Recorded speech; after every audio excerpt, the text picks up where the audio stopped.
I'm afraid we have. I said. Okay, we go along and say pé àkóbò ojúmọ́ ire fún gbogbo ọmọ Yorùbá ní Cuba, ní Panama, ní Africa, nílẹ̀ Yorùbá láti Kwara State, dé Kogi State, Ekiti State, Ọ̀ṣun State, Ondo State, Ọ̀yọ́ State, Ogun State, Lagos State. A kí gbogbo ọmọ Yorùbá ní Brazil, a kí wọn ní Cyprus, ní Turkey.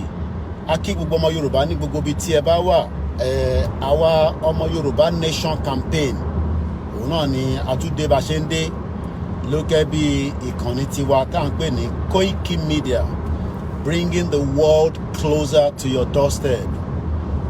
Orí motorway náà ni àtútù bọ́ sí gẹ́gẹ́ bí ìṣe wa ní àárọ̀ yìí ní aago 9 ó fẹ́ lọ lù nígbàtí gbogbo èèyàn ti jáde, àwọn tó ń lọ holiday, àwọn tó ń lọ fún outside London.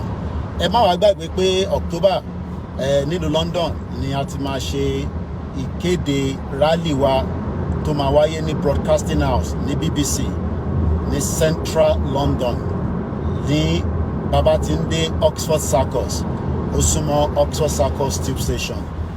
Gbogbo ẹni tó ń bọ̀ ẹ gbọ́dọ̀ débẹ̀ láti aago 10. A ti ṣètò bọ́ọ̀sì tó máa gbé àwọn àgbàlagbà tó nílé rìn púpọ̀. 72 capacity ni gbogbo àgbàlagbà tó bá fẹ́ kó wà lórí bọ́ọ̀sì yẹn. Ẹ ní láti sanwó, ọ̀fẹ́ ni. Àmọ́ gbogbo ẹni tọ́lọ́run bá bù tó bùkún dáadáa, ẹ bá wa contribute sínú ọ̀rọ̀ rally yẹn.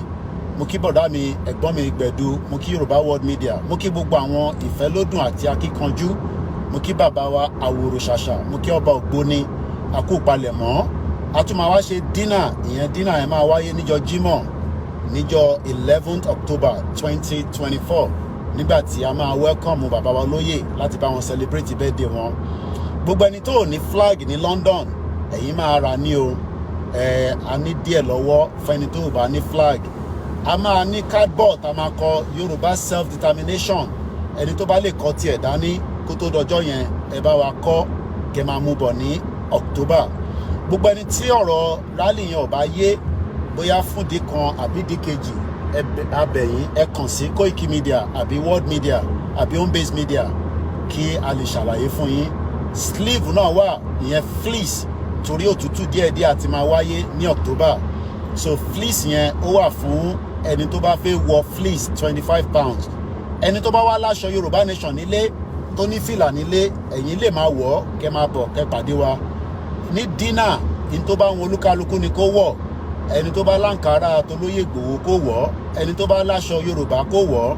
Ẹ jẹ́ ká jọ ṣayẹyẹ yẹn. Ìyẹn lọ bẹ́ẹ̀. Àmọ́ campaign ló ṣì ń lọ, awareness ń lọ lójoojúmọ́ títí tá máa fi délẹ̀ lérí. Gbogbo ẹni tó bá wá fẹ́ ran platform wa ká lè fi bẹ̀rẹ̀ more production, flag, poster, flyers láti fi ṣe ìkéde fáwọn èèyàn wa nílé, ẹ kàn sí mi ká lè jọ gbé yẹ̀wò. Flag kékeré 20 by 30 centimeter, production price ẹ̀ torí pé inflation ọdún méjì sẹ́yìn láti ṣe the last one, ó bọ́ sí £1.50 fún production price. Mo ò ní ṣe production price fẹ́ni tó wà ní London o. Gbogbo production price tá a bá ṣe Nàìjíríà ló ń lọ, ẹ̀ẹ́dẹ̀ níta fún ẹnì kankan. Gbogbo ẹni tó bá wá fẹ́ ṣe 500 pieces ní minimum. Èèyàn 5 lè join ọwọ́, èèyàn 2 lè join, èèyàn 3. Tó o bá pé 500 a lè bẹ̀rẹ̀ production. So for every time tá a bá máa ṣe flag yẹn a gbọ́dọ̀ ní minimum of 500 pieces tá a fi ní kó bá wa ṣe. Tó bá dẹ̀ jẹ́ pé ńlá 50 by 70 ìyẹn bọ́ sí £3 fún production price. Gbogbo flag yìí ibi tẹ́ bá fẹ́ kó lọ nílé òun náà la máa fi ránṣẹ́. Tó bá dẹ̀ pé ní ká pin náà ní fáwọn èèyàn wa tó wà nílé, à á pin fún wọn. So bó ṣe jẹ́ nìyẹn. Ẹ jẹ́ ká máa gbádùn BBC Radio 4 tí mò ń gbọ́ lọ lẹ́ẹ̀kan. Drama about love in later life. Having finally married Maggie, I can't hear you at all. If I were, but the thing is, I know I pretended that I was John Smith in giving. Hello, Mary on ice skates. Lo bathroom, ó fẹ́ gbọ̀nsẹ̀, ó fẹ́ wẹ̀, ó fẹ́ jẹun. Wàá lọ síbi tó ń pè ní service area.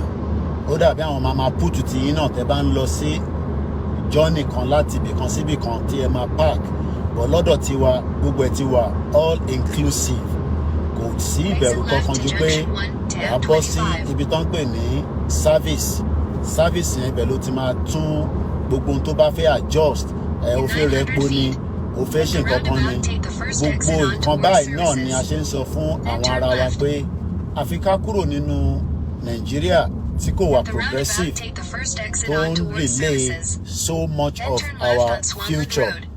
Nàìjíríà ti gba oríṣiríṣi kúrò lọ́wọ́ wa and it is time now that we demand a full independence out of Nigeria so that kí a lè rí ayé gidi gbé torí ilé ayé tá à ń gbé lọ́wọ́ nísìn nínú Nàìjíríà it is not workable fún ẹnì kankan so mo kí wa lẹ́ǹkan sí pé ẹ tún káàbọ̀ sórí ìkànnì wa as we always say orí ìkànnì yìí ni live transmission gbogbo bó ṣe ń lọ tẹ́yìn náà máa wò pé kí ló dé táwọn ní ètò lọ́dọ̀ tiwọn táwọn ò ní ètò gbogbo yẹn náà la ṣe ń sọ pé àwọn tó jẹ́ kó ṣètò wọ́n ò ṣètò yẹn ara wọn nìkan ló ń ṣe fún ìyẹn ni wọ́n ṣe ń sign gbogbo nǹkan tó yẹ kó jẹ́ ọmọ Yorùbá wọ́n sign away